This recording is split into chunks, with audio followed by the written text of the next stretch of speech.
Yeah, what's happening, guys? Delray's friends, Let There Be Talk peep fans, whatever. Everybody, how are you? Just got home from San Francisco.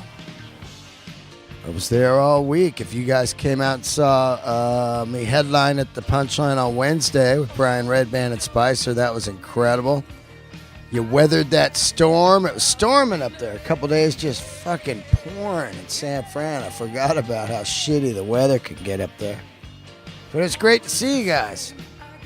And then I did 5 shows with the great Dom Irera at the Punchline also. I stayed and was there all week, which was awesome. Dom Irera, you don't know him, check his podcast. He does it at the Laugh Factory.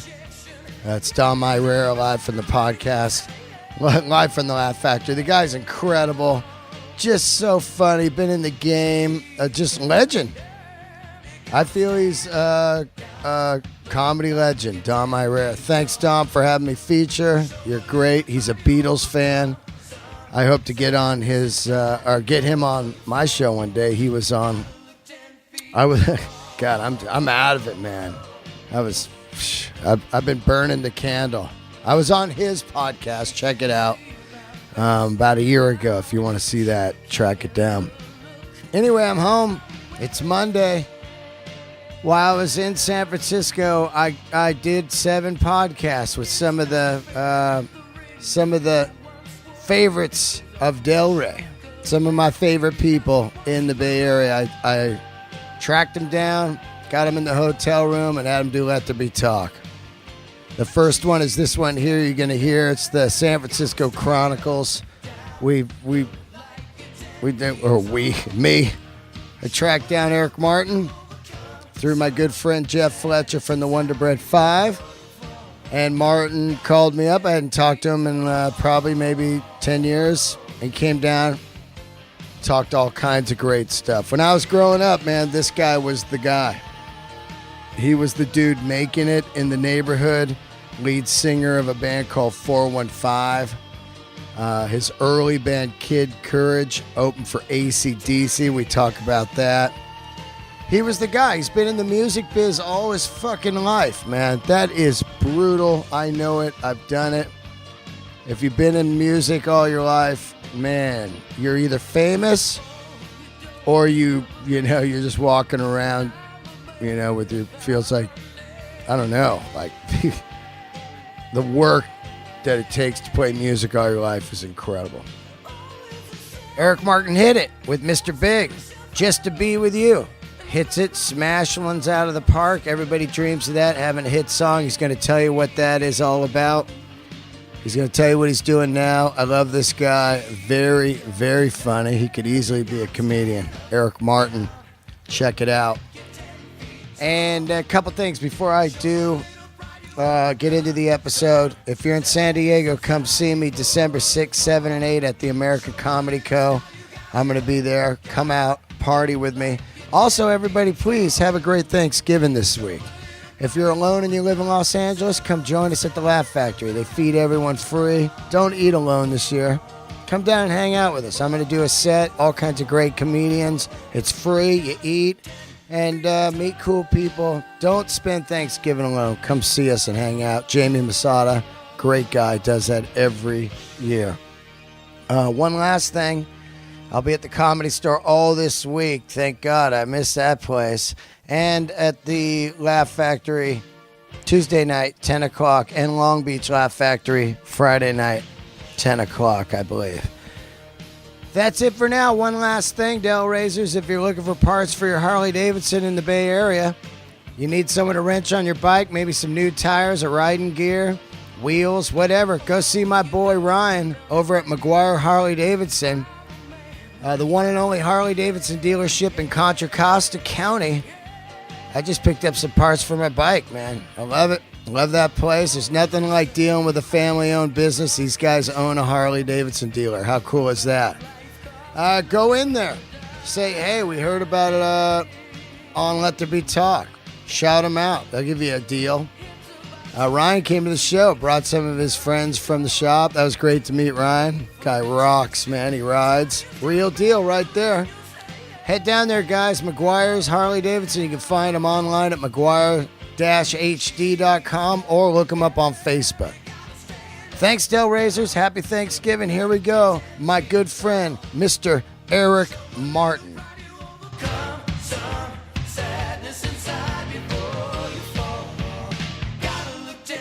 Hey, what's happening?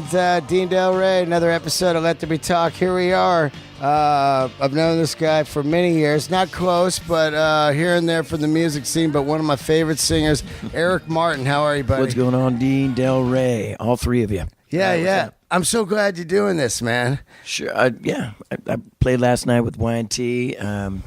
Another, like, Bay Area. Yeah, my favorite band of all time, but... played last night, but my throat is kind of scratchy because right after I played the gig, I went right into the pit and turned around and became super fan. Yeah, I was screaming, lipstick and leather. You were down there singing. I was screaming, contagious, and I want to, You know when I like forever. Forever's great, but I like Gung Gung Gung Gung Gung Black Tiger, Black man. Tiger. Exactly. Actually, this is one song that I love is Barroom Boogie. Oh yeah. Like, I woke up this morning with a trash can head. Exactly. How great are those fucking records? They're amazing. It's an amazing band, and obviously they got new guys. Yeah. Phil passed away, right? Phil passed away. And God Leonard rest Hayes his is long soul. gone. Love Phil. And John Nyman is the guitar player. He's been with him for 12 years. He was in 415. Yeah, Eric band. I was like shouting up to the stage. I was like, "I love you, brother." Yeah. He's going, "Oh, you're a fucking sick fuck." These bands, like your band, 415 and Y&T, is basically was my rock and roll college or high school to learn. It was your soundtrack of your life, man. Well, no, it wasn't that. You guys taught me how to. These were. I taught you how to rock. Put cowboy boots with spurs on it and shit. No, you didn't teach me that. Was you. Yeah, dude. I taught you that. You're so funny, man. I love you. You were in the band Ghost Town. That's right. And I used to watch you walking around, the Stone area and shit. It's ironic. I was telling my wife, Denise, she's a drummer and everything, but I was telling her that I was going to do this interview and a little chat with you. And she goes, "Oh, that guy gave me my tickets to the pay-to-play kind of situation at the Stone." Because, I guess she used to... Yeah, I used to book the Stone. Right. That's right. Yeah, and she goes, "Yeah, that dude, he gave me my first start." Yeah, right. In show business. It was weird. I was like 18 booking Kiss. 19, 20, 21 there at the Stone. Everybody, man. Danzig, Slayer, all that shit, Yeah. But, really my whole, early child of going to concerts would be Phoenix Theater. I saw the Ramones there. Guitar Wars, Ranger. I had Varney on cinema. Ranger. That was Ranger. Right, exactly. I still have my cassette. Yeah. Ranger. Yeah. I used to... play the Phoenix Theater all the time with Ranger and all those bands. I remember the 415 house on the east side of Petaluma. Yeah, you guys had a house there. I only went once. You guys had a party. I was in there just drinking beer. I was 16. We had nice. I had nothing to do with that. No, not at all. It was my own beer. I remember that we also had a house in Novato, but we had this big old house in Petaluma. And my father donated some couches. So we had 2 couches, and we had, there was nothing in the house except a big trash can full of beer and a swordfish on the wall. A swordfish? A swordfish, yeah, because we... Not a marlin, a swordfish. It could have been a marlin, but I think it was more a swordfish. Yeah. But, our truck broke down on the bridge, on... the Carquinez Bridge. So he walked over to the Rod and Gun Club, knocked back a few beers, and got talked into buying a swordfish on the wall. And then we put it up in our house, and that was kind of like that was the mascot. That was the decor. Yeah, beautiful. Chicks were like, "Oh, dude, let's go to the house with the swordfish." Yeah, right. There you go. Hey, that's how you knew you were there. What was on the wall? Swordfish. All right, you got laid at the 415 house. Exactly.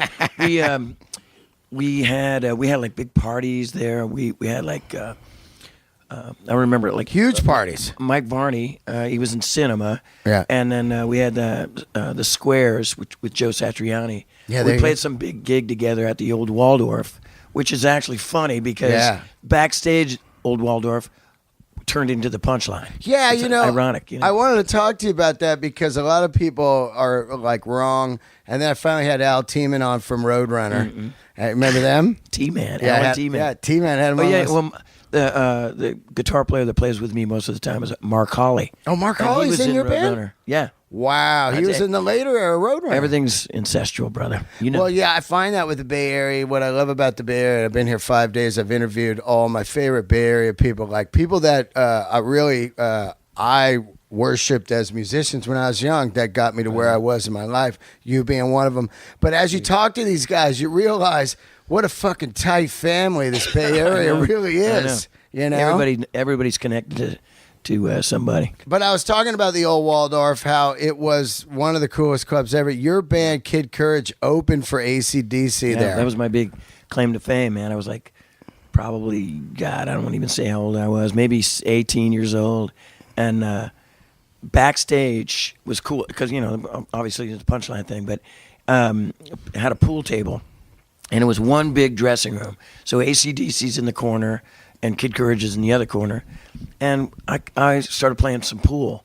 And Bon Scott joined me. Uh-huh. And we were just playing pool. I didn't really know the magnitude these guys of it, of course. But it's the first time in the States. Yeah, I mean, I listened to it on the radio before I played the gig. And they were from Australia and they almost sounded punk. Yeah. Like... That's like the Let There Be Rock record or something? No, it was...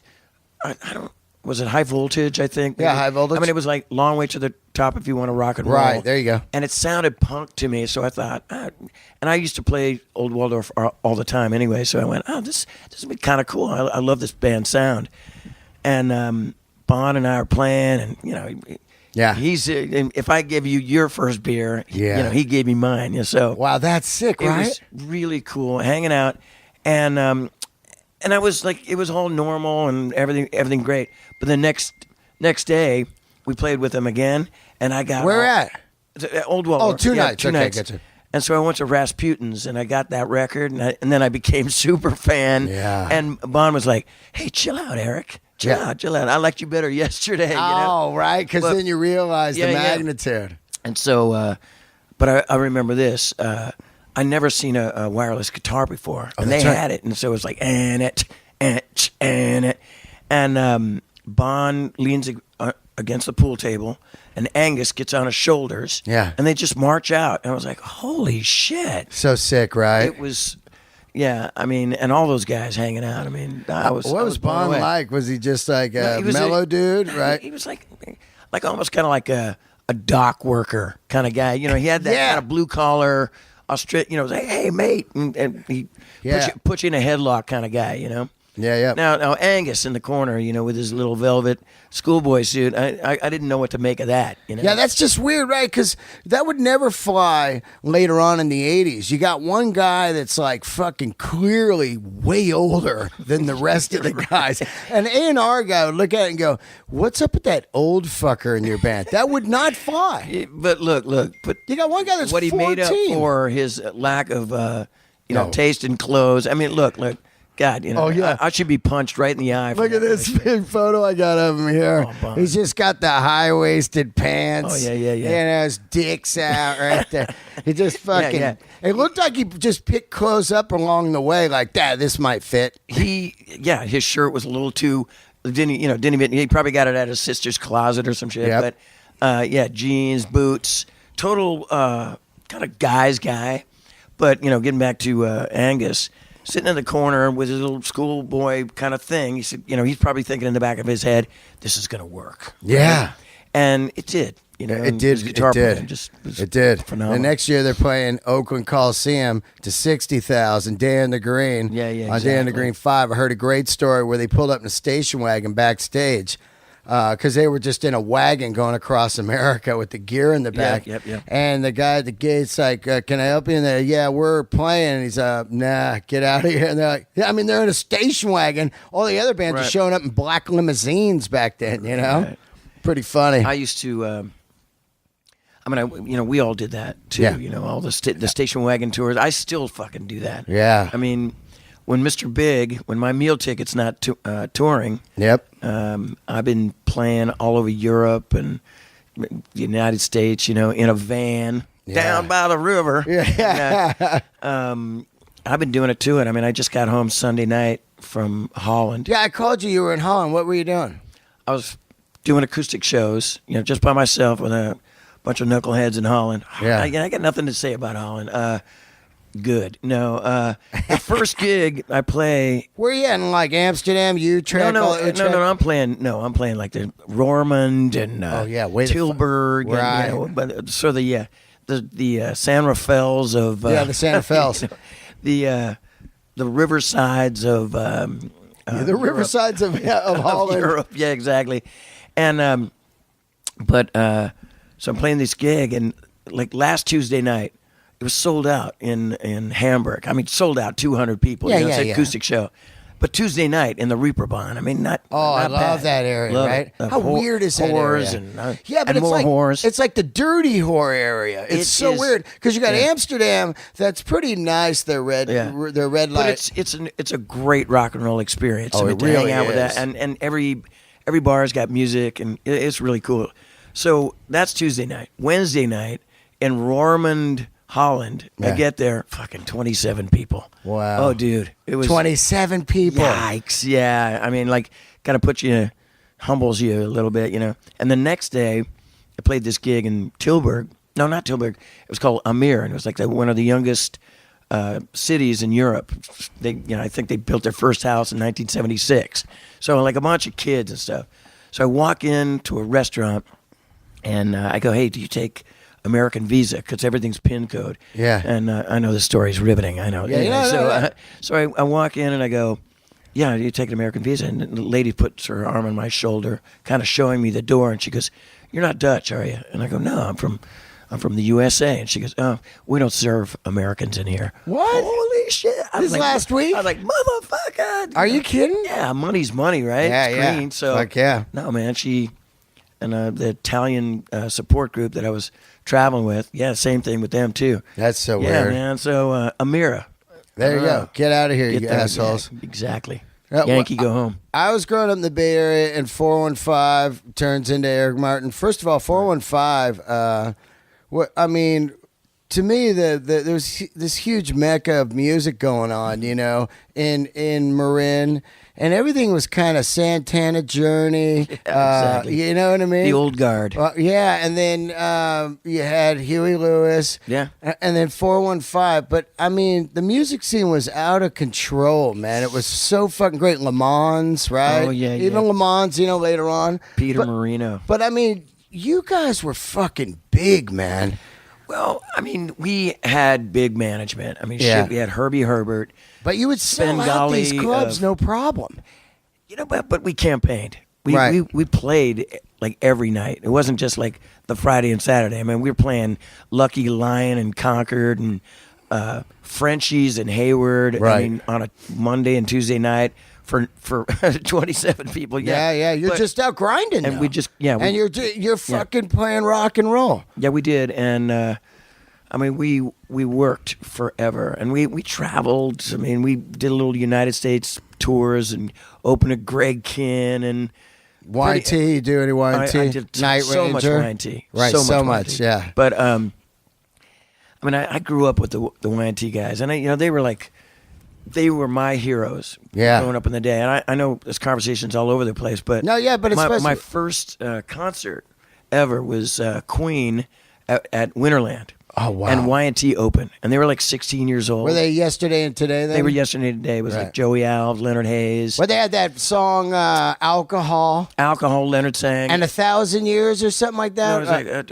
was like 25 hours a day or something like that. 25 hours a day, yeah. And Animal Woman. That was a really cool rock record. Yeah, that was. And so when I watched them on stage, that's when I kind of went, "Hey, fuck, I could do that." Yeah, I thought I could. And that's do it. like me when I watched you. You know what I mean? Right on. It's like, to me, I always thought you were like this fucking incredible singer. You thought I was an asshole. I know you did. No, I didn't. Not at all. I would go to all your gigs. All right. I don't think people. Then stand in line over here you're going to be alone in that line. Well, I mean, look, if you're a front man, you're an asshole most of the time because you're a front man. You can't. Sometimes you just can't help it. I mean, I've dumbed down in my older age. Yeah, back in the day. So I thanks a lot for giving me this format so I can apologize to every drummer that I've ever worked with. Do you take the wrath out on Troy Lucetta? Oh yeah. I mean, we're awesome friends, to this day. But I think God gave me a little curse, like I married a drummer. So there you go. So yeah. I'm paying it forward. Well, the funny thing is, you looked like you were 13 all the time, so it'd be funny for you to be yelling at someone. You know what I mean? Oh yeah, well, no. I yelled, but I took a beating. Trust me. Yeah. I had punches thrown. You were like just this cocky kid, crazy dude. Exactly. Was that it? I bet I've got like drumstick scars in the back of my neck. Wow. So yeah. Only over the drummer. What over tempos? Like speed up, slow down. You lose it. Yeah, I mean, like I always, singers, you always want it a little faster than it is. Yeah. And I remember, drummers, when, you did a record, that was the tempo that you did. And I go, guys, we're not making that record again. We're on stage now. Yeah, pump and it up. Adrenaline pumps up. And I go, no, I got to keep it down. And then, we didn't have YouTube or anything to see what you did, what mistakes you've done. And it's funny when I see some YouTube stuff, or I go, fuck, I was way too fast. Yeah, I was way too fast. I think sometimes I'll see a band and they're playing the song too fast live, and I go, fuck this. It's a different song. The groove's gone. Right. And then all of a sudden it's just being fucking freight trained through, Don't stop, baby. I just started. I want to leave you broken hearted. You're like, what the fuck? You're missing that R&B groove that I loved of Eric Martin. Yeah. That's what I loved about you. You really taught me like that white man R&B thing, You sang like a motherfucker. Dude, you're paying homage. I'm right here. Yeah. Thank you. I know, but I'm just saying. I really. But when, as I got older and a little, take a step back, you put a little more sex into it instead of like speeding up. Right. To take my time. Well, yeah, and also that was the era of kind of like the late punk rock into kind of rock. You think in your mind, if it's faster, it's more rocking. Yeah, and the crowd will dig it. Yeah, I wrestle with that all the time. But you definitely have to take a step back. But getting back to the 415 thing. Yeah, it was awesome. We signed to Herbie's management, Journey's manager, right? And then Herbie goes And Sandy Einstein. He was honest and he was cool. But my pal Roger Silver's here, man. Yeah. Roger worked for Journey back in the day, and we used to. Sandy was our guy, and then Sandy brought us into Herbie. But I totally remember the Journey crew giving Sandy shit back in the day. They would call it small time wrestling, and pummel the crap out of him. But. So I remember we get hustled into Herbie's office, and he goes, "Okay, I've got I'm going to sign you guys to a record deal on Elektra Asylum Records, but we're going to have to lose the name 415. Yeah, it's a little too the new wave days. It really kind of was. So we're gonna, and so here's John Nyman. He's a guitar player with Y&T now, but John Nyman, Mark Ross, Troy Lucetta, Tesla, and Tom Duke. And this guy, Dave Jacobson, was a keyboard player. Right. And a total knucklehead. And they all bring us to the office. We're toasting champagne. We're going to get this big deal on Elektra. And he goes, I think you ought to change the name to the Eric Martin Band. Oh, no. And I was like, hey, it's got a nice ring to it. Yeah, I ain't got a problem with it. And the band, I knew it. I lost my brothers right there in that moment. They were like, hey, we're a band. Yeah. And I remember Herbie going, hey, don't let the door hit you on the ass on the way out. So you guys got to, because back in the day. Were you writing the songs? I was. Right. But I was writing with a couple of guys in the band, but I wrote a lot of material myself. Right. So, but Like but Sucker it for a didn't Pretty matter. Face? Yeah, Sucker for a Pretty Face. Me and this guy Tony Fanucci. Yeah. 10 feet tall. 10 feet to all that stuff. Name the whole record. I love it. I'm getting such a boner. Well, you're talking about right now. That record was in my car. I just bought it again last week. I didn't know it was on iTunes, but I have the cassettes too, which is funny. I was showing Fletch a couple days ago. I ran into these guys last night at the Y&T show. A couple of artists that created all that really cool artwork at Tower Records. Oh, I love when that you shit. come down Bay Street. Yeah, the fucking billboards on there. Right. Yeah. My buddy and Mother Hips, when their record came out on American Records, they had their cover there. And when it came down, they went over there and grabbed it. Dude. And it's in their house. You're stealing my story right now. Okay. Because fuck. the Mother Hips album was cool. Oh, yeah. My Sucker for Pretty Face album was just you. fucking terrible. It was you. It was me, and it killed my connection to the band a little bit. But, Who thought on that cover? Just like, we're just going to pitch you on the face. You know who that was, man? That was Jim Welsh from the Journey Art Department. Right. He thought, hey, I think what we got to do. What it was I was in a room with this naked girl. Yep. And I'm kind of turned, cocky-eyed, looking at her. Yeah. And there's a light, and it's a shadow on the wall. So I get signed to Elektra at the same time Motley Crue. So I didn't get it. Same time. Yeah, but here's what I don't get, where they go, no, man, it's too risque. That album cover's too risque. So they airbrushed her fucking nipples off. Yeah. And they gave her a fatter butt, and she looked like a swizzle stick I was looking at. Right? So driving down Bay Street, I see this big ass album cover. I'm going, oh my God. And we took that, and okay, like I was saying earlier about the swordfish. Yeah, we also had that. So that was more of a decor it? in our house. Yeah, we took it. No, it was up there for a while. Right. But, And then when it came down, you took it out, right? Yeah, and but I remember those the artists. This guy Steve Palutro. Yeah. This guy, I don't remember if you remember him, but he was an awesome painter. But anyway, yeah. The record comes out, it goes gold. I had no idea it went gold. Did it go gold? Well, that's what it says. It went sand. It went sand. Yeah. Turquoise.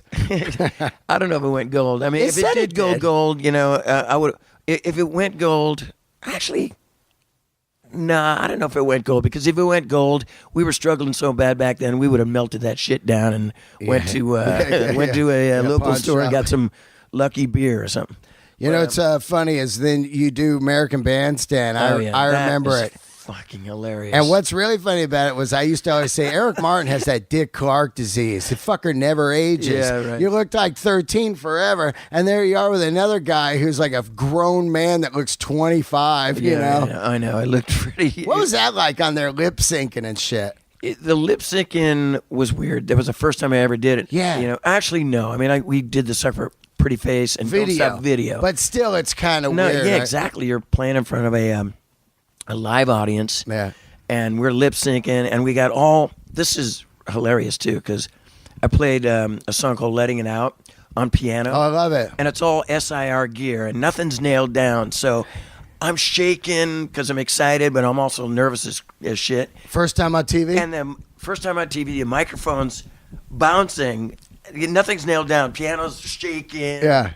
It was hilarious. But I remember Dick Clark in the beginning goes, okay, look, after we introduce the band, and I'm going to give a little chat to you, and you're going to say, okay, Eric, you're going to play piano for us, and give me your mic.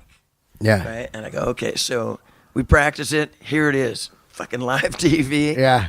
He's talking to me. I totally remember like it was yesterday. I go, yeah, Mark Ross, he's our wild man, and he was all sweating and we're rocking out. And I go, Tom Duke, and Dick goes, hey, is it true that one of you guys said that you want to be on the road forever? And Tom goes, yeah, that's what we want to do, like a total bumpkin, little Oklahoma bumpkin. Yeah. And they go, you hate that guy. I love it. No, I love the guy. So I go, Troy Lucchetta. Yeah. He's Italian stallion. And my voice was like, he's the Italian stallion. Total fucking geek, 21 years old. And he goes, what kind of music are you into, Troy? And he goes, a little Creedence. I mean, fucking left.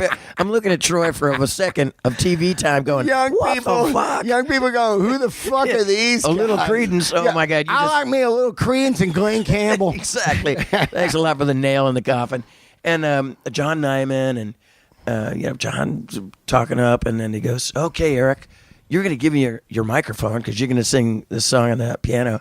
And I held up my hand to shake his hand. Oh. So it was like a weird he's got a hand on the microphone. I got his hand on his, handshake, and we almost look like we're doing like some retarded fireman's carry, Yeah. And I go, "Oh, dude," and he goes, "You okay?" He's looking at me, "You okay?" And I'm like, I'm sweating and panting. It was not a good experience, but it was cool that it was another like the first door. Yeah. We got signed to Elektra, and then I did a fucking bandstand. ZZ Top tour, Night Ranger tour, Night Ranger. And then did this American Bandstand. So we were thinking in the back of our heads, this is it, buddy. Hell yeah, Swordfish is coming off the wall. We're gonna paint. Swordfish is. We're gonna paint. Were you guys still living together then? Yeah, we lived in a band house all the way up into our demise. You know that's really, that thing is so weird that I've talked to many bands in my life, and I really feel the band house is completely gone. But when I was growing up, it was like you had a band house, and that meant you were a band. Like Roadrunner had a band house in Marin, that one called The Cave. Right. You guys had a band house, and all these guys had band houses, and I would always think about them like, yeah, man, you get band house. I love the band house vibe where we had our old, I forgot what it was, like some old Mayflower Bobcat truck, which was our tour truck. Right, yeah. And we had a station wagon, the urban assault vehicle, we call it, and then this 2-story house, and then there was another one in Petaluma, and everybody in the neighborhood, we were thinking, okay, they're going to probably put their for sale signs out, but everybody in the neighborhood would come by, bring us food. Yeah. Everybody kind of felt sorry for us. Yeah. And so we were partying with everybody in the neighborhood. But, those days were awesome. I mean, when we first moved in to this band house, because it was Journey, Greg Raleigh was in the band at the time. Right. And Greg Raleigh fronted us, gave us $800 to rent this house. Wow. Like a down payment. How cool is that? It was really cool. And Greg Raleigh was God. He right? he was a god. Right. Whenever I know, in a day, in a time. Yeah. I love that. He was really great, and he used to. He gave us money for demos, and he actually produced our first record, and it went right into the can. And then later on, Kevin Elson from the Journey. He produced your first record? Greg did our first record kind of quality demo. Right. That Where'd you do it? Like Fantasy or something? Oh, yeah, of course. Of course, right? There's no other place. I think the way you do demos is you get a guy, you're playing New George's, and there's always that guy that's the dealer, has a little extra cash. He likes to hang around because there's pussy. I swear there's a million of these guys. And they come up and they go, "Hey, man, you guys ought to do a record." You go, "Yeah, well, we don't have any money." He goes, "I think I can put something together." Next thing you know, you're in Fantasy. Oh, there's big piles of blow, and you're doing 24-track fucking recordings. And you're doing like I remember those days at Fantasy, spending like a day and like coming out in the morning. Like completely, just holy shit, laser light, looking at the sun, going, "No!" I know, right? And I used to call it racing the sun. Yeah. It'd be about 5:40, and I go, "We gotta get the fuck out of here." And it would be coming up over the hill. And the weirdest thing was, you'd see all these people on the 101 going to work, all like, "All right, going to San Fran," and you're going, "Oh." And I know, it's totally baked and wasted, but. And after doing like 24, maybe 30 songs. Yeah, right. Just cranking them out. Just cranking them out. Ready, because you rehearsed and played every day. What was the name? Do you remember all those guys? I know. Steve Fontana. But there was other guys, too. I can't remember some of these characters' names, but everybody at Fantasy. What was that other studio in Sausalito? Mother Love Bone did the record there. The Plant. Remember that one? God, man, fucking Sly Stone. I heard they built a tunnel underneath there, and he could go back and forth to like a bungalow there just to slip out. Many stories on that thing. Yeah. Everything's cocaine in the Bay Area, isn't it weird? Like back then, I don't think it's cocaine now. No, I'm saying back then. It just had this feeling of like Greg Kinn, Eddie Money. It was good. It was great. It was fun. Fun powder. Fun powder. What about, remember... you don't talk about Fight Club, you don't talk about cocaine. Yeah. Right. Remember Uncle Charlie's? I remember Uncle Charlie's. Where else did you play back in the day? All of them. I did them all. Uncle Charlie's, New George's, Phoenix Theater... Santa Rosa, what was it, like Sweetwater or whatever, something up there? Magnolias. Magnolias, yeah. Hilarious. Then we got Keystone Berkeley. Oh, yeah. The Stone, Mabue Garden. The Omni. Oh, dude. The One Step Beyond. Ghost Train. The Omni, man. The house band, man. The Omni, you had to make sure you didn't get shot on the way in. I know. 51st and Shattuck. I remember that. Yeah, that guy, John Nady. That's him. He owned it. He owned Nady Wireless. Now, let's talk about you. 415 played Dan and the Green. I was there. To give him the lineup, it was incredible. It was great. It was our first time. We actually didn't even have a record deal. I mean, it was 415, but it was Heart. Yeah, headlined, Lover and they Boy. were big with that fucking huge record. Yeah, Never. These dreams. All that. Sell that shit. Yeah. Nice falsetto, by the way. These dreams. You have to really tuck those up to get that high note. Heart, Loverboy, Pat Travers. This is why I went Ozzy with Randy Rhoads. Special guest, Ozzy Osbourne, and then 415. Yep. And Randy Rhoads. It was amazing, but we played at 10 o'clock in the morning. Right. And like even that place held like 60 to 80,000 people. There was maybe like 10,000 people getting out of sleeping bags for us. And I remember that. I mean, it was a quick experience. Yeah, 30-minute set. Play the show, and a couple of people were like, not a couple of people, but a couple thousand people were like, that were Bay Area diehards were like, yeah, all right, that's our guys up there. And we made it, and I remember Bill Graham came backstage and gave us a bottle of Cristal. Oh, wow. Cristal. I mean, shit, we were drinking beer. Yeah, beer. Like the white can with it would say beer on it. Yeah, that Schaefer Sport Pack. Or remember that shit? Schaefer or Lucky. Lucky Lager with the puzzles. Yeah. Yep. So, and he gave us a bottle of Cristal, and we were backstage, and we're like, rubbing shoulders with Ozzy and all these guys and stuff. But that was a big claim to fame. And then it got scary. Then we played New Year's Eve with the Marshall Tucker Band. Whoa. At the Cow Palace. Wow, you played the Cow Palace. Played the Cow Palace. It was a Marshall Tucker Band. My dream was always to play Night the Ranger Cow Palace. again. Yeah. Yeah, they squeezed in everywhere. Well, they were managed by BGP, right? No, they were Bruce Cohen. Oh, Bruce Cohen. Bruce Cohen, yeah. Yeah, because it just seemed like they were just on everything. Yeah, they played everywhere. But so here we are at the Cow Palace, and it's Marshall Tucker. Yeah. And I'm wearing a red jumpsuit, like Sammy Hagar style. Yeah. And I remember like the little plastic horns with the cardboard. Yeah, getting ready. It's like 3 hours before New Year's, they're just all firing them wasted. off on you. And they took the plastic part off and like pelting me like I was a like a target practice. Right. And our keyboard player made the mistake. He goes, "All right, this is our last song, you hog fuckers." What? Oops. He said that? Yeah, he said that. And all of a sudden, M80s. No. Lettuce heads in the head. No. Oh, man, we got pelted. And maybe Bill Graham didn't hear the hog fucker part, but he goes, "Hey, you guys lasted." Because I remember Deborah Ayal from Romeo Void. She played the year before. Yeah, and might like you better if we slept together. Right, and she didn't make it till 20 minutes, man. They booed her off. That's how it was back then, remember? Yeah. I mean, that was a kind of a sport. Yeah, it New was. Year's Eve to boo off the opening act.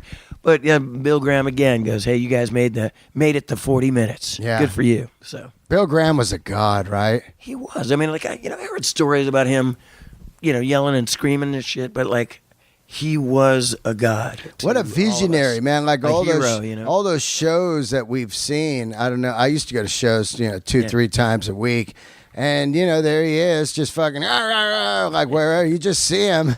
See, used to go like I remember going to the Fillmore. Yeah. And God, I'm dating myself, but Carousel Ballroom and shit.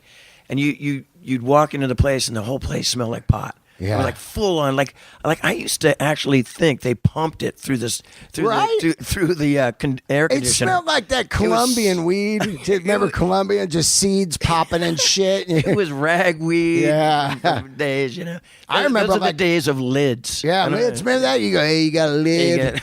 I remember Dan the Green. I'd go to them all summer. I'd just go to them. It would just be a haze of weed smoke. No. And Look, I remember this. Here's kind of a funny story. When I was playing the 415 gig at the Day in the Green, my sisters came, and they were like, I mean, you can't see this visual, but they'd stick up their 2 fingers like they were smoking, like kind of pantomime, going, looking for men, What? Oh, yeah, they were they were sluts. And they were? Yeah, my sisters, I can't wait to, they know. They know who they are. Yeah, anyway. yeah. They're sluts, they know who they were. They were rocker sluts? Yeah, oh yeah, they're married soccer moms now, but they were rock sluts back in the day. Rock sluts rule, don't they? They did, man. I remember this too, where so my sisters, the Sweeney sisters, who were looking for men. They used to they brought like a Boda bag. Remember Boda bags? I know. I love Boda bag. My mom had it full of Boone's Farm. She taught me Boda bag. Just Carole King record on. Yeah, like some caribou fur on it. And right. shit. Yeah, And, what a great. My buddy calls his band's called Boda Bag now, and I love it. And they just play 70s covers. My sisters had it. Probably pulling up to the gig. I remember they jumped the aisle. They were trying to make a U-turn, but they jumped the island in the middle thing, and one of their tires blew out, and they just left it, and just walked into the gig, and they had their Boda bag full of Tang and vodka. Gross. Hardcore women. Tang and vodka. I'm not going to say their names. Joni and Lori. Yeah, they were awesome. Those are your sisters? I love my sisters. They were my support team. Later on, they put a Malibu Grand Prix in next to Dan the Green, and I remember taking mushrooms at the Motley Crue Poison one, and took a spin over to the Malibu Grand Prix after flying on shrooms. And I looked at, you had to get the Malibu license with your picture, but you couldn't. You don't race anybody. It was time trial but bullshit. Still, you're I was on mushrooms. Just. Oh man, I don't know, we're gonna get started like drug talk, but like I love drug talk, laughing our ass off. Yeah, on shrooms, right. But I remember, oh god, anytime I went to the Petaluma Fair. Yeah, Petaluma Fair, like on the little vegetables. Yeah, and looking at the crazy people that would come in, and that stuff would make you see things. It would intensify. It looked like the Noah's Ark of freaks. Wow. I mean, it was like 2 of everybody. Yeah, right. Petaluma Fair was weird, right? Yeah. They'd have the concerts out there on that track. Y&T, man. Y&T always. Yeah. So now, after all this stuff, the Eric Martin band kind of fizzles away, right? Yeah, we only lasted. 415 lasted longer, and then Eric Martin band.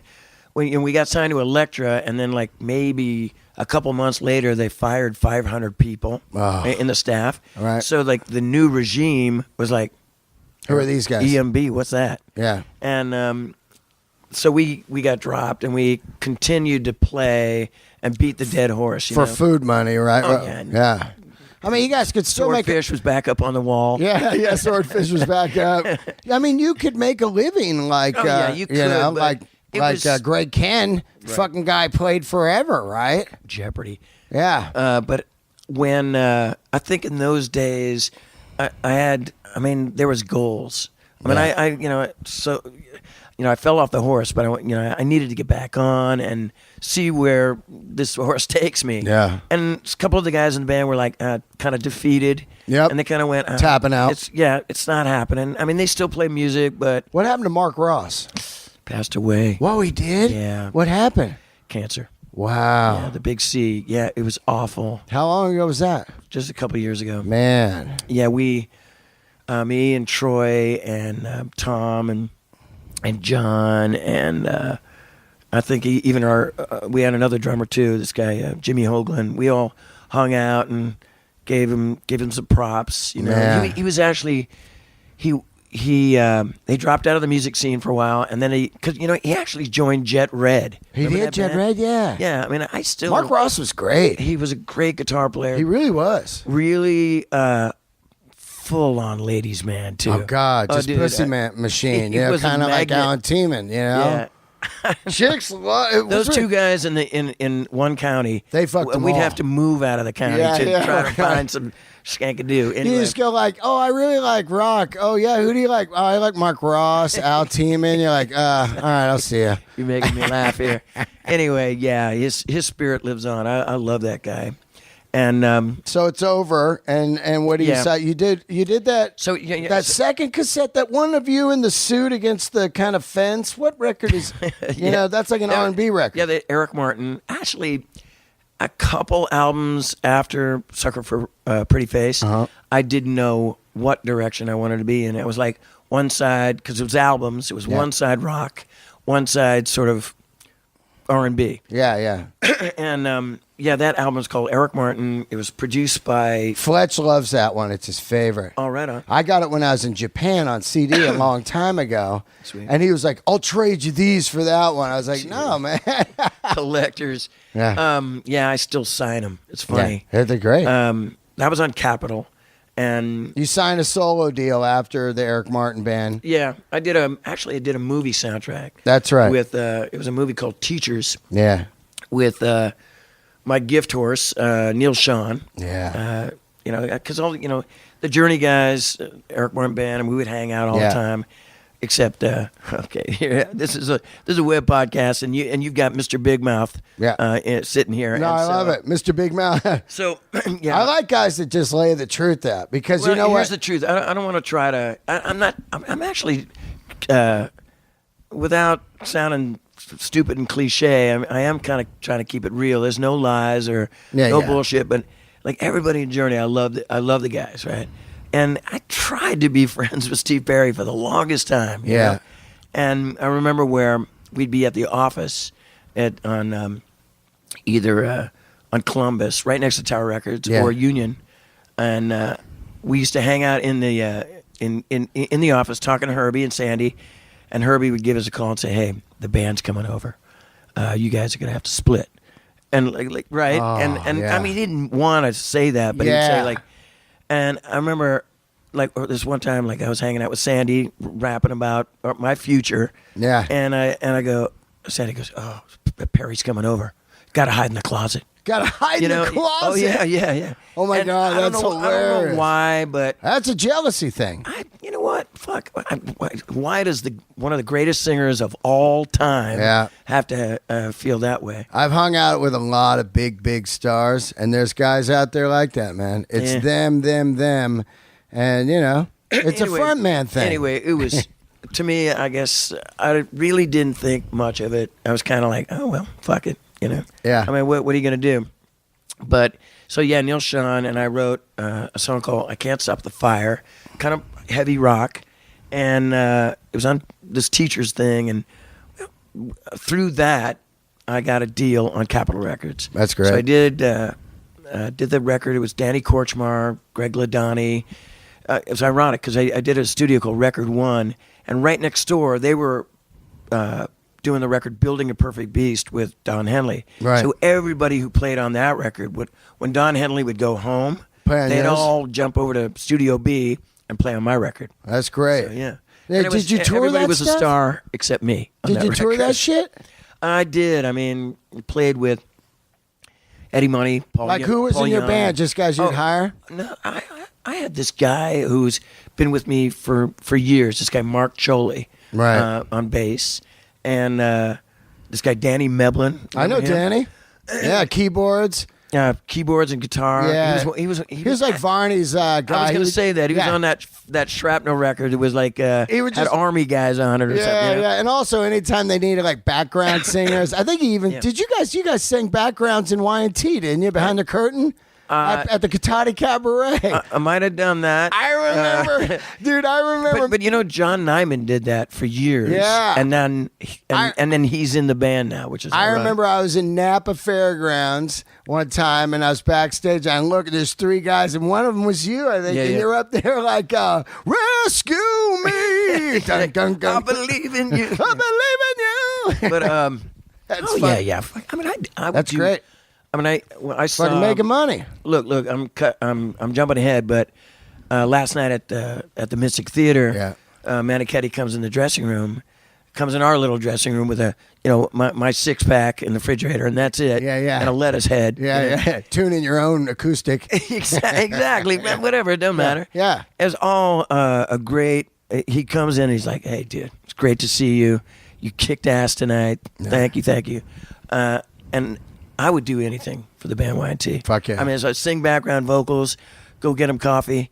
I'll do anything. I'll tell you what, that guy, man, was that Sunburst Les Paul he played for 100 years. That's got the worn out marks. That shit. And the way him and Joey would do those swells like dun dun dun dun dun dun dun dun dun, and then he'd be like, Dean, I'm right. Like I said, man, I played the gig, jumped into the pit with like all the people in the front row. They seen me do this a million times. So my voice is killing me. I was screaming. Yeah. Oh, God, you just rocking out. But I was sitting right in front of Manichetti like a super fan geek. Yep. And watching him burn solos last night. Yeah, I know. That guy's great. That's the guy you should be talking to. I want to, but I like you too. I like to cover guys that I really fucking would see every weekend. I mean, this is what was great about the Bay Area. Eric Martin Band's playing George's, and then it looks like Y&T's playing Santa Rosa's. Okay, we'll go there, and then we can hit on Sunday. Y&T's going to be playing at the Stone. Yeah. And just fucking all of them. You know what's ironic? How, you do that now, and people will pick their show. They'll go, we're going to go to Y&T.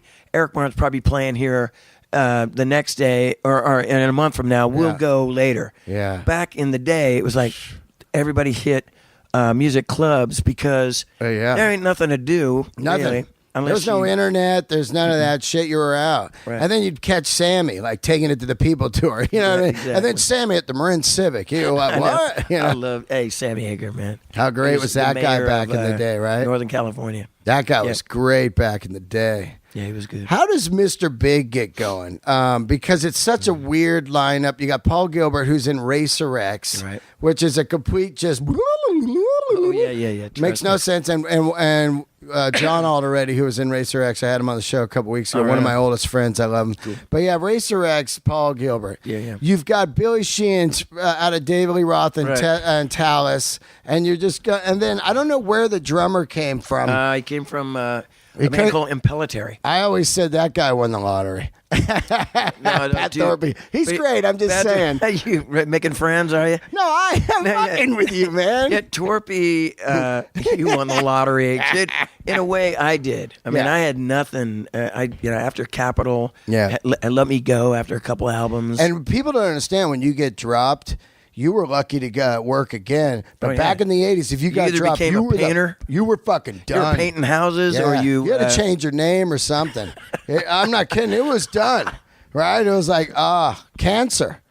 No label went, hey, I heard Eric Martin got dropped. Yeah, let's pick him up like a football team. Yeah, fuck that. Oh God, he's a free agent. Get him up, scoop him. Yeah. No, none of that shit. So how does this band get going? So well, how bored is your buddy right now? Look at him. God damn it. He's okay, man. You should be talking to this motherfucker later. Okay, he's got all the dirt on the on Journey in Santana. Anyway, hey, I opened the door and I go, yeah. And he goes, I'm not Eric Martin. I go, yeah, I fucking know. I'm Eric Martin's dad. Yeah. So how does it get going? So ironically, it's a Mike Varney connection. Unbelievable. Yep. That guy, he's been our oldest friend and a guy who's I don't know if I mean, Mike Varney. I know you just interviewed him. I know Varney since '81. Mike I mowed Varney his lawns has been for years. all of our gods. Yeah, and he's somehow helped us out yeah. in so many ways. So I get dropped from Capitol, and it's ironic because only about a week before. Okay, I'll make this story really quick, but Steve Luca, who used to play on my solo records back in the day, Guy from Toto. Yeah, and Steve and the whole band come down to Wolfgang's to see me play one of my last gigs. Right. One of my last gigs before I have to, before I'm at the crossroads of life going, do I want to paint houses or do I want to continue this? Yeah. Did you used to paint houses? Was that guy in your band did, didn't he? I think Troy did or something. We paint houses, build greenhouses. Yeah. Did everything. Okay, so there was a paper route that's still available. We'd have done it. But so, all right, my ride's here. Yeah. So, about a week before the thing, yeah. So the whole Toto band come down, and they asked me to audition for the band. So for Toto? Yeah. Wow. And so I'm in the band for 10 days. Really? Yeah. Most people ask for 2. I never even fucking heard that story. I'm still auditioning, but you're playing. But after 2 or 3 days, I'm going, oh shit! I think I got this gig. Where are you guys at? Like Hunt Sound or something? Leeds. Oh yeah, in LA. And that got this whole setup. I'm a Jeff Porcaro, the Porcaro brothers. It was amazing. So I'm singing "Hold the Line" and Georgie Porgy and sick. Africa, and this is Bobby Kimball's gone, and so they need a lead singer guy. Where did he go? He went the way of the dodo. I mean, no, he went whatever that means. No, he didn't go. He was shut up, Roger. He went away for a little while. Okay. He needed to get his head checked in and his body. He's back. Yeah. So Hold the line. I love that one. That's a great song, right? It is a great song. I got plenty of stories after that. But so I'm in the band, and then like all of a sudden, we all have a little restaurant break at a place called Michelli's, which I think Robert Blake. That's the one. Yeah, I think that's the one. Yeah. So we're in like red velvet paintings of Jesus that's crying or something on the walls, and red leather seats, and I'm sitting there, and everybody in the band. Okay, Eric, man, we love you, but Jeff's got to sign off on you, the drummer, and he goes. And he comes up to me and he goes, "Hey, kid, you're just a little too green." What? No. But you know what? It's Toto. It's an established. I know, but you played at the time probably 2,000 gigs, right? For real. Easy. I'm not even easily, but considering this is a legitimate, but you're a killer band, singer. You know what? And I'm not saying I really wanted to be in Toto. I thought that it would be a perfect kind of match. I'd got an R&B background, and it would have been perfect. But thank God I didn't sign that contract because Billy Sheehan, actually Mike Varney gave me a call. Yeah. And Mike Varney's notorious for going, hey, he's asking me, would you be interested in being in a band with Billy Sheehan? And I'm going, oh, that colorful looking guy in the Yankee Rose video. I didn't know who he was. Right. And I go, David Lee Roth. I go, yeah, fuck yeah. I mean, nothing's going. Hey, I've been dropped from the label. I've been dropped from the little Toto band. So I go, oh God, yeah, it'd be great. And did you really think it'd be great, or were you just like, fuck, I'll do anything right now? I wanted to do anything, but I also wanted to be. I finally, I could make the choice when I wanted to be an R&B guy or a rock and roll guy. Right. And Varney's giving me a rock chance. He's giving me a gigantic carrot, going, look, take this. But what I was saying about Varney being notorious, he goes, talk to him yourself. Sheehan's on the other line. He always does man. that. Oh, he three-ways you. He three-ways you. And you don't know. Yeah, that fucking guy. He waits for you to. He waits for you to talk shit like Billy Sheehan. Yeah. Oh man, that guy doesn't write songs. For the guy shoehorned into the spandex pants. Yeah, right. Had to tie up his cock like a pistol holster. And then they'll go, hey Billy, you there? And you go, you fucking asshole. Exactly. So I said the right thing. I go, yeah, man, that guy's a monster. And because I talked to him yourself, and Sheehan gets on the phone. He's like, hey man, he's got a really low voice. Oh, he does? Yeah. He's a very his presence is so. He's so he good. is Mr. Big. He's so good. He is great, and so he's talking to me on the phone. He goes, "Yeah, would you be into it? Me and you, we'll find a couple guys to play with us, but I really like your voice. Varney played me I Can't Stop the Fire from the Teachers album way back." And he goes, "I think you'd be perfect for what I want to do. I want to do like a band like Free. Oh, sick. I want to have like great players, and then you're like this kind of soul singer guy. Right. I think we'll have a chance out there. Like Fire and Water kind of shit. Exactly. Wishing Well, the whole bit. Yeah. So, and ironically, we love Free, and I love Free. And on one of the records, there was a song called Mr. Big. Oh, yeah. Boom. Next thing you know, old Jed's a millionaire. Mr. Big! Right. You better watch out. And so me and Billy, this is 88, and he wrote a couple songs. I wrote a couple songs, and we're walking down. I think it was where was Lancashire or over by Burbank, Burbank Studios, where Ted Templeman's got an office, Warner Brothers. I mean, we make a beeline right to Ted because it's David Lee Roth. Of course, might be a good connection. So we walk in there, and we give him the demo, and he goes, "Yeah, man." And he's got Bullet Boys. That's its new band. Yeah. Which was big huge, at the time. Smooth Up In Ya, huge. Yeah, there's good stuff. Love of Money cover. All that. And that was it. F sharp. F sharp 9. They got a lot of good songs. No, that was it for the videos, but they had this one song, F sharp 9, that was just fucking incredible. But then they just blew out. That was a cocaine blowout there. But it was I'm sorry to hear that. Yeah. No, I mean, yeah. Watch out, man. That stuff will get you. Yeah. So yeah, we went in, and Ted wasn't hearing it, and we shopped those 4 songs forever. Wait, how did with Paul Gilbert? Paul wasn't even in the band. It's just you two. It's just me and Billy. And who wrote the songs? You and Billy? Billy wrote a song called what was it? Whole World Is Gonna Know. Yep.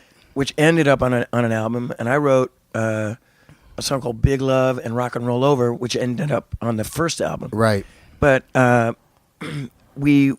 And we had a couple more like little demos and stuff. And who played on the demos? We did. You just we got like some guys to help us out, and I don't even remember their names. I apologize. Right. But we made this, as best we could, cassette demo. Yeah. And him and I are just hoofing it all over Hollywood.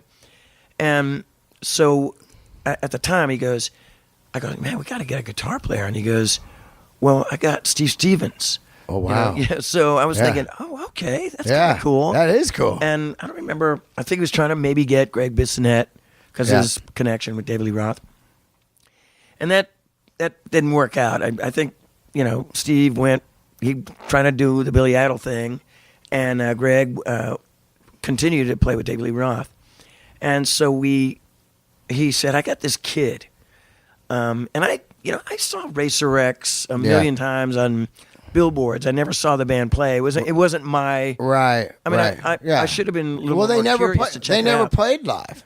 They played the Omni. Yeah, they played like 5, 10 gigs. And it's ironic because that band, The Hype. Yeah. That band was a cult. Yeah. Speed metal band. Fuck yeah, they were the first real shred super band. Yep. Because everybody in the band was like a virtuoso. Yeah, exactly. Scott Travis plays in Judas Priest. The singer played drums in Badlands later. Jeff Martin. Yeah. Who everybody goes, when I first did Mr. Big, they were like, oh, Jeff Martin, Eric Martin's brother. Yeah.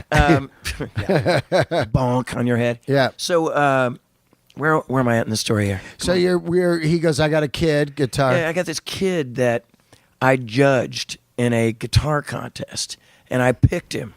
And, man, we should consider him. His name is Paul Gilbert.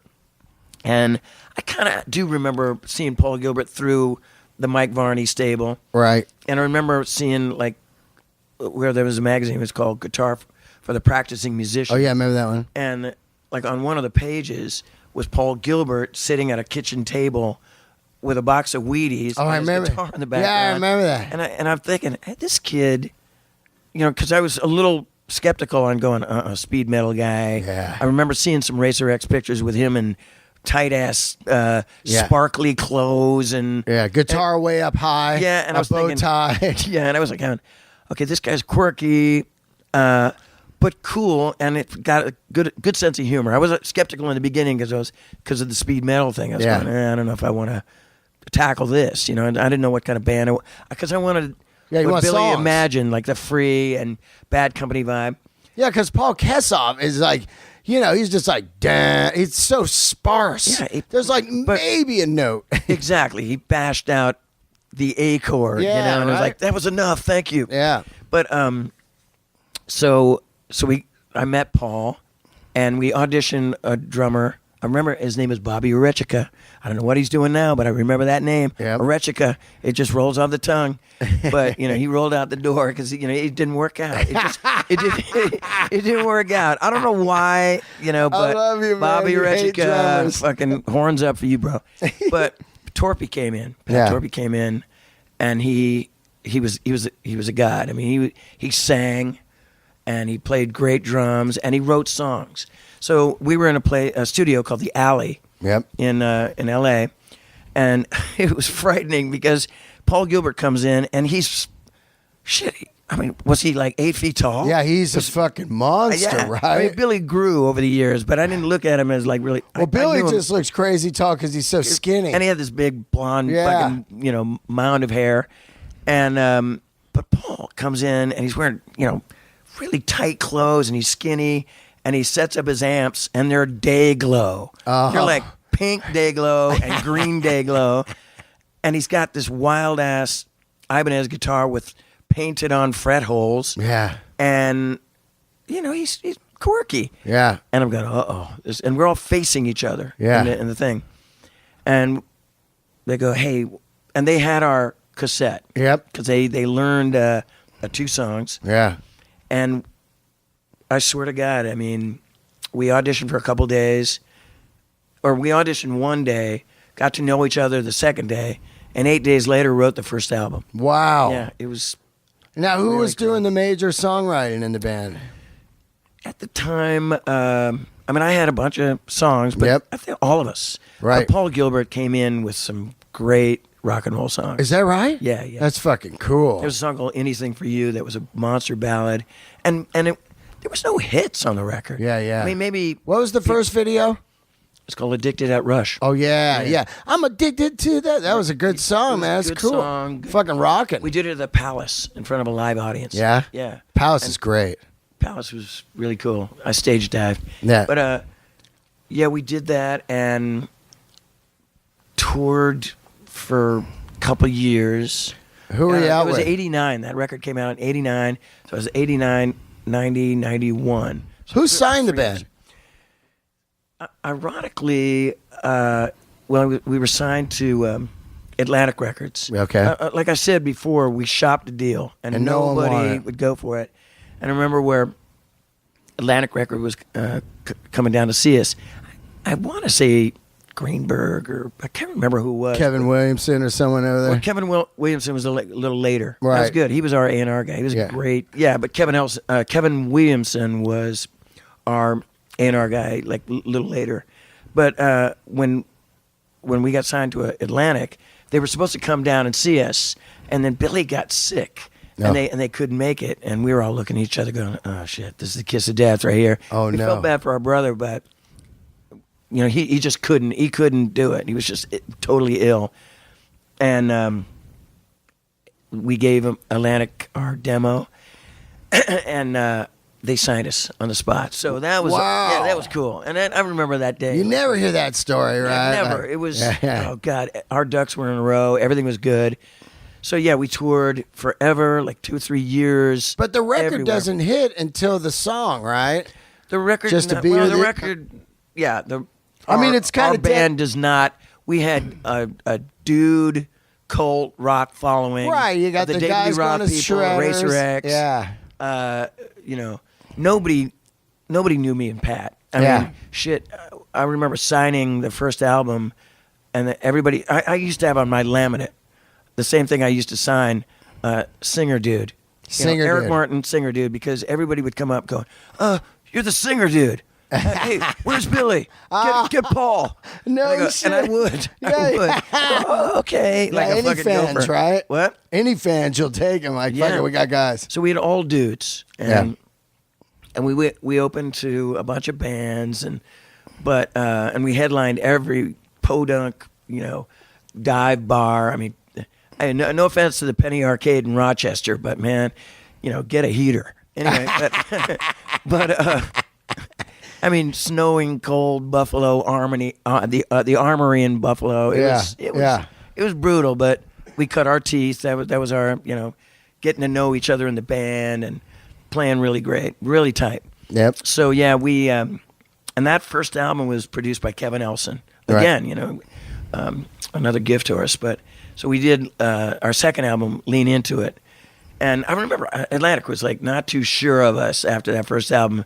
And they saw potential, but they were like, okay, let's see what you got. This is it. Yeah. This is your That's it. final straw. One more and you're gone. And that's the way it was. Yeah, in it the 80s was. and 90s. So we get Lean Into It. We do the whole record. Over the years, I played Paul, who I shared a room with. We had Motel Sixes. Yeah. Billy and Pat, me and Paul. Are you sure with Paul? Yeah, and here's a little side story. Yeah. So I'm watching, during the day, I don't know if this sounds queer or not, but No. during the day, I'm watching soap operas. Oh, yeah. That's what rockers did. Yeah. I'm watching General Hospital, and Gilbert's in the bed next to me going all day long, where I'm going, dude, I'm trying to watch Jeannie Francis. I'm trying to watch Luke and Laura are on. Yeah. motherfucker. Yeah. So, poor Charles here, man. Here comes Pat. Monica's coming. Yeah. Anyway. Pat, and I really want to fuck Hope. God damn it, Bo Brady, you bastard. Exactly. Anyway, Bobby's looking at The wedding of Luke and Laura. Unfucking So believable. you did it too. I know it sounds really It's just what silly, rockers but did, because you'd be laying around all hungover, and there was nothing on. Isn't that weird? It is weird. And I'm so here all day long. And that's how he got good. Anyway, so cut to the chase. So we do. What was I talking about? Me and Paul, and I said, I used to play him this song that I wrote a long time ago called "To Be With You." Yeah. And I go, yeah. Paul loves the Beatles. Yeah, he does. Loves the band. And so I go, this is kind of a Beatles song, and I wasn't trying to push it for Mr. Big at all, because I used to hear, in our band meetings, no, that's not a Mr. Big song. This is not To Be With You, but anything that wasn't four on the floor rock and roll. Yeah. And so I played him To Be With You. He goes, hey, Eric, we got to play that for the band. I mean, the other two guys, Kevin Elson, Herbie, I mean, this is a great song. And I went, I don't know. Yeah. Because I don't know if that'll be the song. I know I'm going to get shot down. So, ironically, Paul wrote a song called Green-Tinted Sixties Mine. I loved it. Loved it, too. Quirky, psychedelic. It's great. Not a Mr. Big song. Yeah, cool lyric. Quotations behind it, Yeah. A really cool lyric. He didn't want to... it says in the beginning, what I thought it was, you'll be looking groovy. And he goes, no, man, you be looking groovy. Yeah. Like he's trying to get a little street in it. Yeah, it's funny. yeah. Don't change the lyrics, Eric. Okay.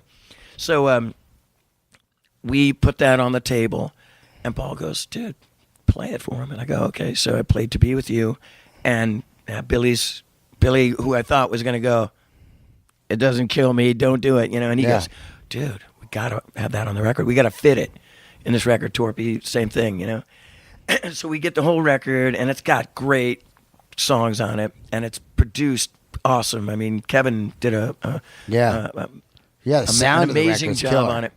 So To Be With You stuck. We wanted it on the record, but all of a sudden, all these songs are coming in, and we're like, "Oh, dude!" And I'm where's it gonna fit? I'm not crushed, but I'm going because it's To Be With You is like the little engine that could. Yeah, I've had this song since I was 16. I rewrote it in the 80s, but. Did you ever play it in 415? Never. That's crazy, right? I kept it. I was thinking it was. It sounds like an Eric Stills, Martin Nash and smash. Young, Beatle kind of song. Yeah, I could have, but I just never dug it out. That's so weird.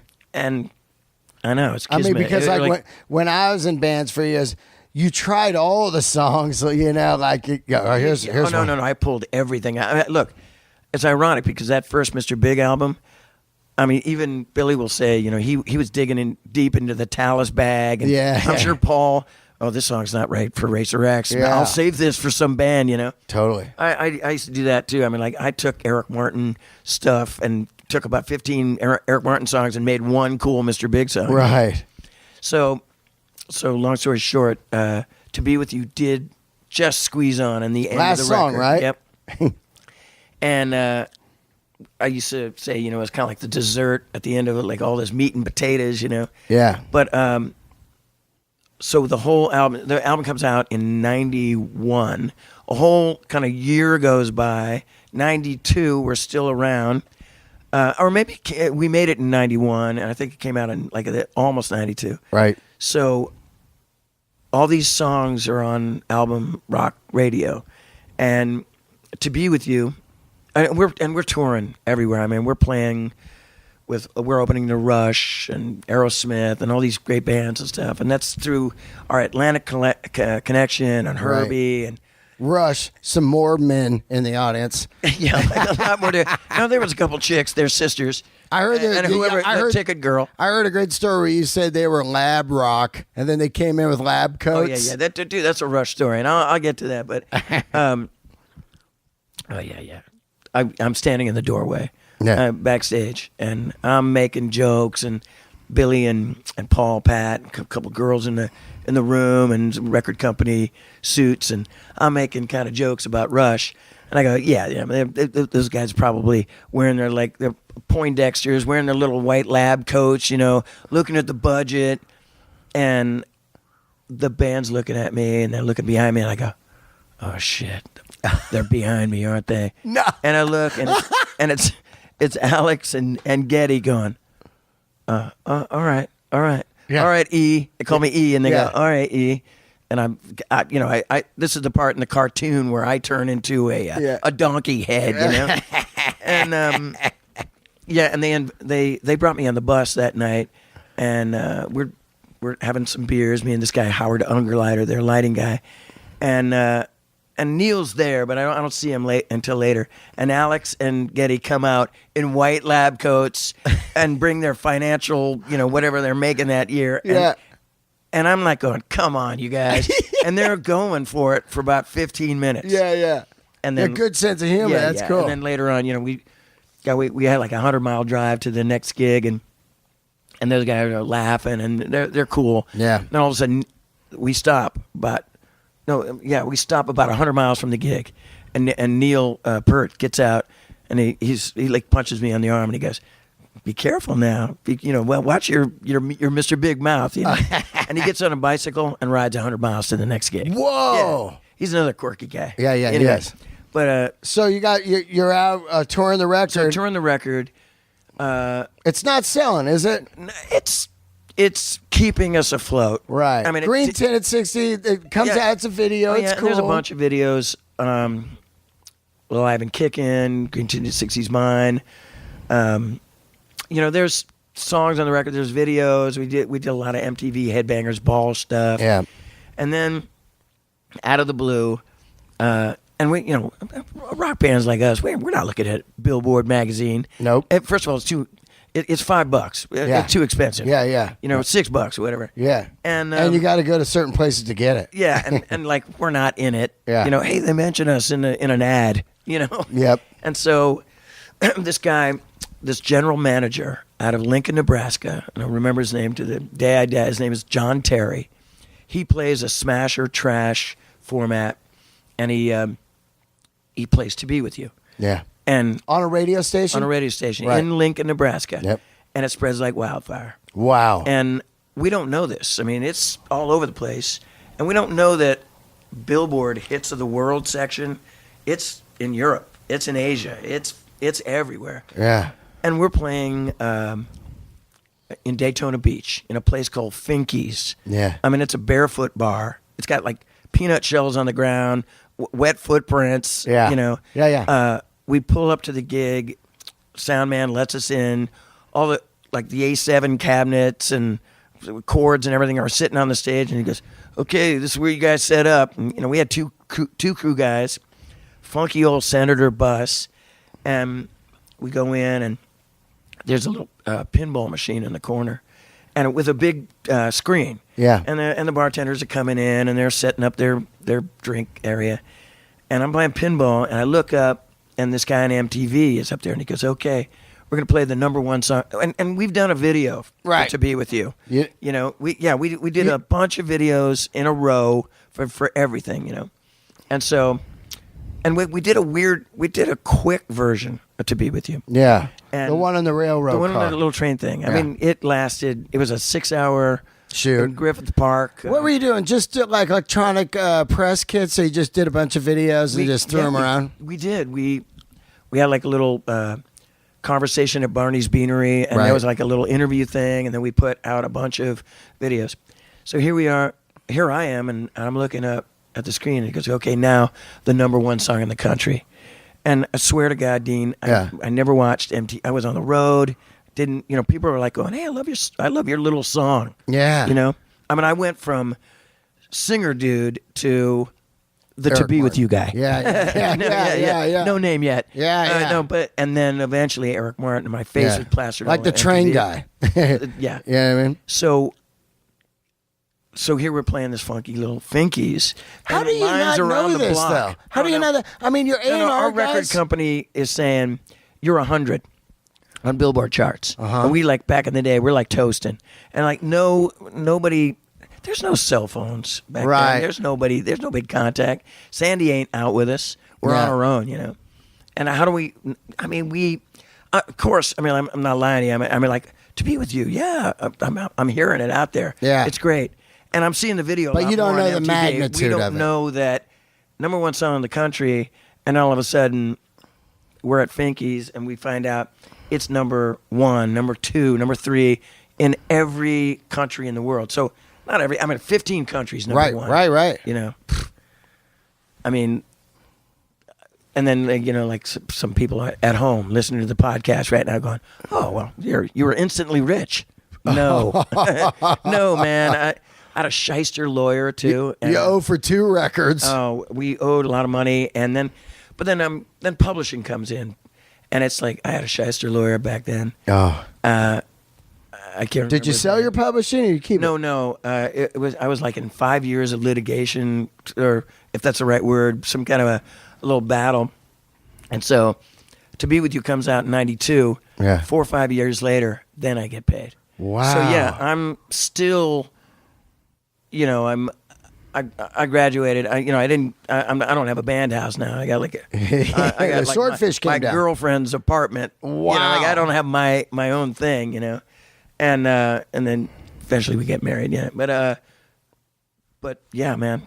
It And then took it me hits. forever. But look, it's not a sad story. It was good because interest. It was great. It was in the bank. It was all good. But that hits. And What kind of money does that song generate?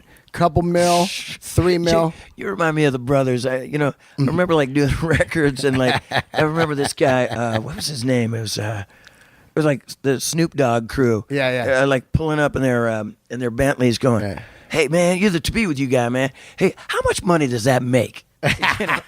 I didn't tell them. I ain't telling you. But I'll tell you one thing. Yeah. The first wife's got a lot of it. Whoa. Yeah, she's in the To Be With You ranch right now. Oh. So, I'm all of a sudden I'm the dice man. Oh.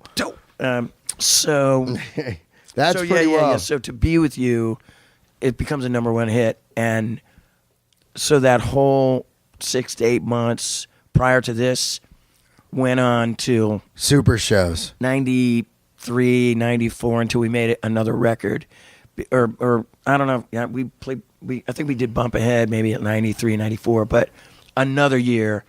Way more. Another Rush tour. Yeah, another Rush tour. 2 back-to-back Rush tours. Why are you guys out with Rush? No, I love her. I'm just saying, like, Why does Paul Gilbert? Back then we had wardrobe cases. You know? So why does Paul Gilbert carry all 29 albums of Rush? In his wardrobe case. I got you. Waiting to have Alex and Geddy and Neil sign it. It was something that these guys grew up with Rush. I did too, actually. I got you. They wanted to do the tour. I get you. They really wanted to, and what I only had that first album, Rush, and then I went on to, more Moving Pictures masterpiece. Good. First of all, I became a fan after doing back to back. I never liked Rush in the day, because it was like, today's Tom Sawyer. I was just like, what is this? But now I love them. You know what I mean? They could play. They're monsters. They're fucking great. Don't get me wrong. I think shit comes in your life in different times. When I was young, I hated Springsteen. Now he's my god. You know what I mean? Exactly. Yeah. You know what I also think? It was like peer pressure too, because here we're around a bunch of rockers. Yeah. And you love Springsteen. Yep. And then you're looking around going, and everybody's going, dude, come on, he ain't one of us. And Purple Rain. Is. That's how it was with me. Purple Rain, I loved it, but I didn't tell my metal band. Exactly. Yeah. Exactly. Yeah. But that's why. That's almost the way it is now.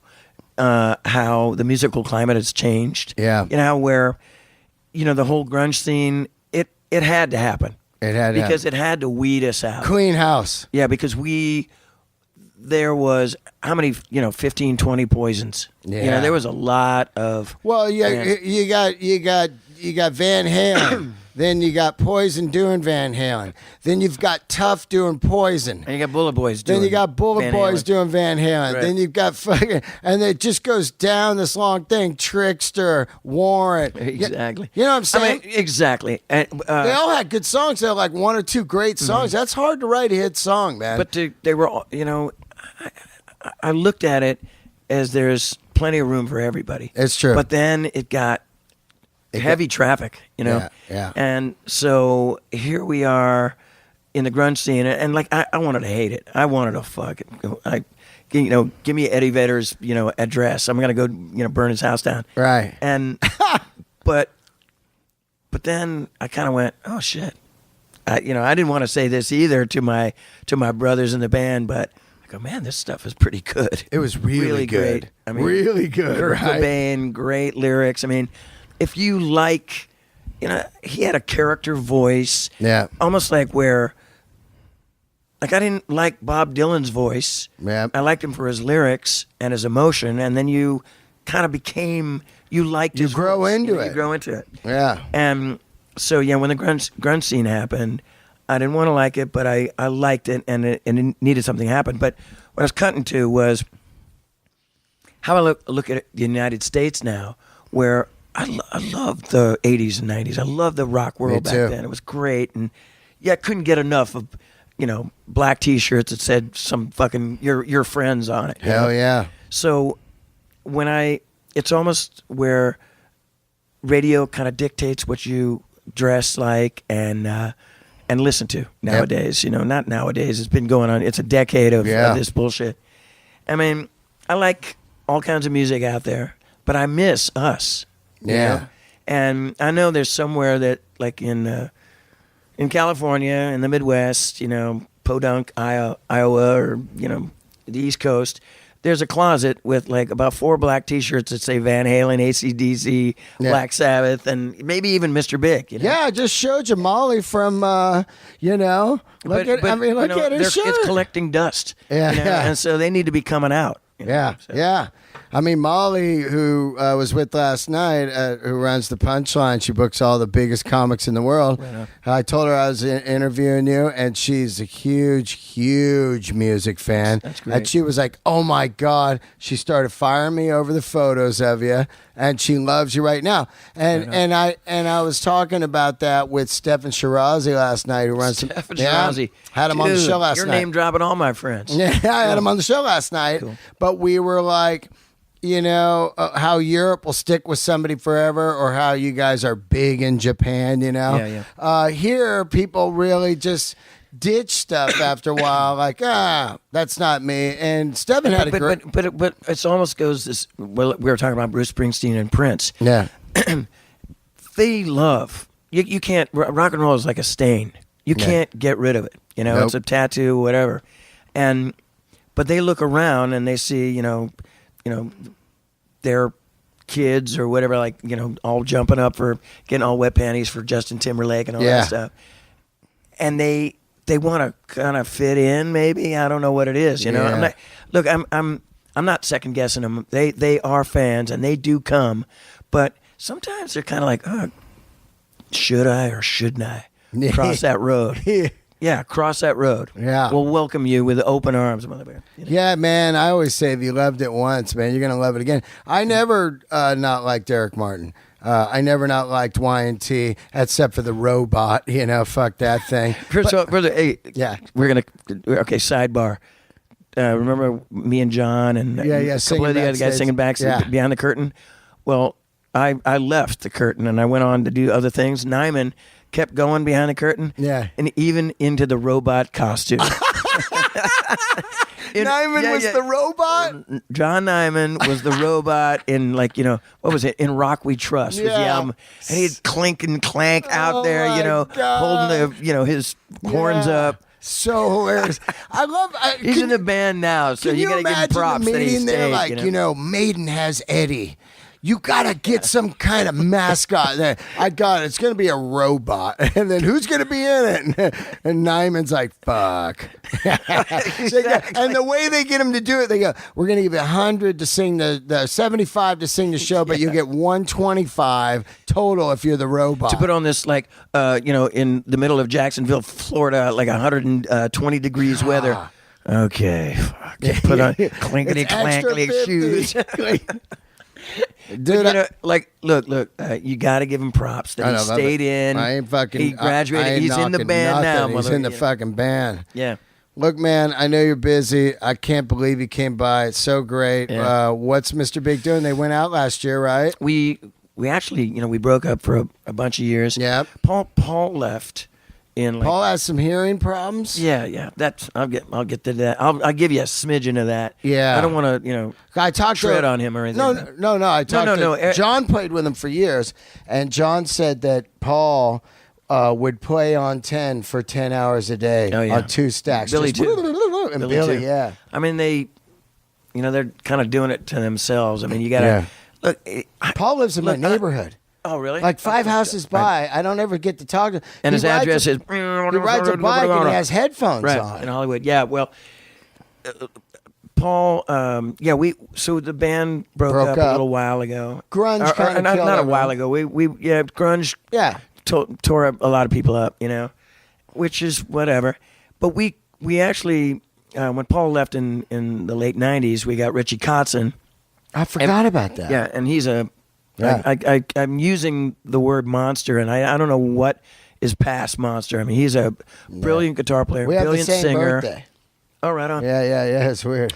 But he's another Varney alumnus, you know. Yeah, he played in Poison for about an hour and a half. Yeah, but, I know Richie. I see him all the time. But so Richie was in the band, and even though America kind of, not America, but like, you know, the musical climate pushed us out, we continue to play East Asia, Japan. you know, the Southeast Asia and Japan and Europe. What are you guys doing, like Tokyo Dome and shit? We did play the Osaka Dome, but nowhere Budokan's. Which is great. I mean, please, you know. Yeah, we're only playing Budokan. Yeah. But so then the band broke up after Richie. Poor Richie, man. God, he hitched his wagon to a dim star, you know. So there's always that from one Poison guy, to right to Mr. Big, and like, oh my God, here he goes. So the band broke up. I want to say 10 years maybe, and then we got back together in 2009. Yeah, with Paul, and look, I keep using the word incestual. I mean, right now, Billy is in a project band with Richie Kotzen. That's right. Yeah, Winery Dogs. Yep. Yeah.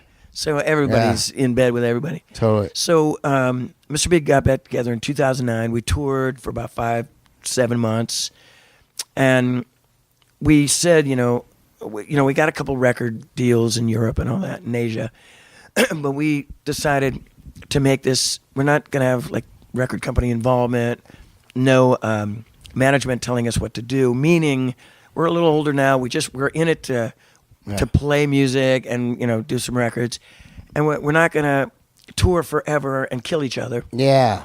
And so smart touring, but still, I mean, God, 2011 was like 7, 8 months. Wow. But we had weekend or week breaks in between. We all got families. What are you doing, States or Europe? In 2011, we played everywhere in the world. Oh, wow. I mean, from India to Chicago, San Francisco. And how was it, good? It was great. It was great. Yeah, you go away for a while, you come back, people go, oh, fuck yeah. Yeah, I mean, in a way, we kind of went, oh, I wonder if people are going to remember us, right? And they did. Yeah. And they came out. They dusted off their little black shirts and took them out of the closet. So 2011 was great. And then we said, let's do this in a couple of years. Cool. So 2013 rolls around. I'm like, guys, let's get it going. Yeah. And so Billy, I mean, we signed off. Anybody who wants to do a solo album or do a band project, go for it. Yeah. We're not gonna lock it in. We're not gonna stand in anybody's way because it's supposed to be a fun project. Right. So Billy does the Winery Dogs. Paul does his umpteenth solo album. Yeah. And does clinics and teaching. Pat, God, what did Pat do? Jesus Christ, he probably on his real estate. Oh, real estate? Oh, yeah, dude, he just bought a hotel. Really? I don't know if I'm supposed to say that, but but like houses and hotels. No shit, he was the smart guy, dude, invested Mates his studio. money. I mean, he owns everything. Oh, he owns Mates? Dude, he's Monopoly. He's I didn't know he he's owns the guy in Mates. with Bobby. Wow, that's partner. great. But so Pat's doing his thing. He's got a son now, and he's being father of the year. Me too. I got you got twins? Twin boys. Yeah, their names are Billy and Paul. No. Bullshit. No. Axel and Slash. No. Dylan and Jake. And so. No, really? Yeah. That's funny because Jacob Dylan's I know. one of my best friends. Oh, really? Yeah. Wait, I'll tell him I said. I will. Dylan and Jake. That's awesome. Yeah. I love his father. Yeah. I mean, a big fan. You're a big Dylan guy? I am. Otis Redding also? Otis Redding is my amazing, right? My hero. Yeah. Otis Redding, Sam Cooke, God, Solomon Burke, everybody, all the good stuff. But I love Bob Dylan from the songwriting aspect, and so I name my first son.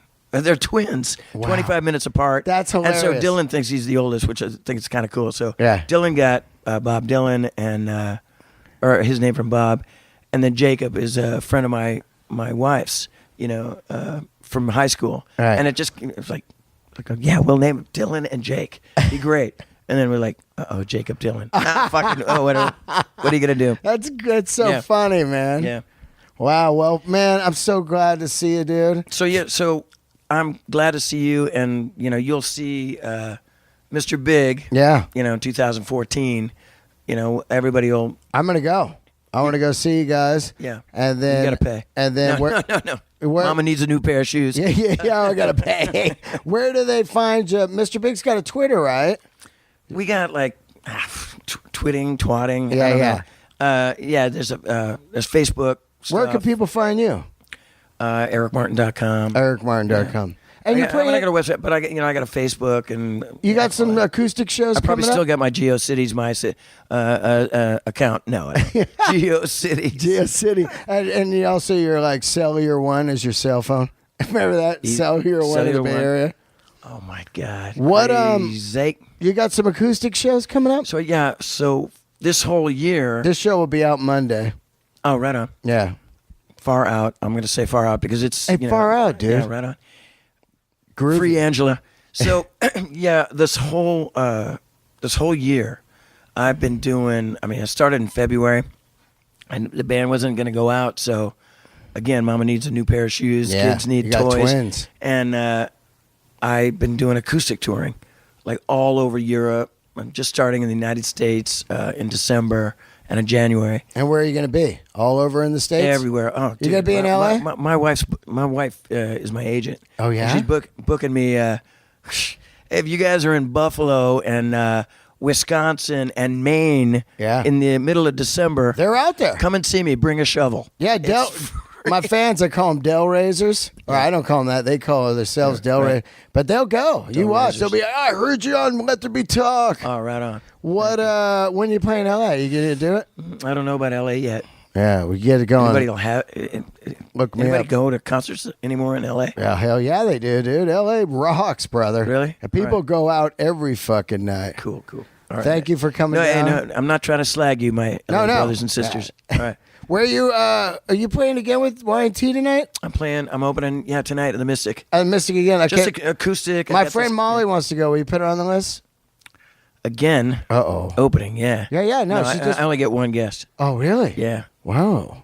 I know, that sucks, right? That sucks. I know. One guest? Look, dude. One guest? First of all, I love that. The interview was going so good, and then it turned a pathetic corner. Didn't it? No, it didn't. I love you, dude. All right.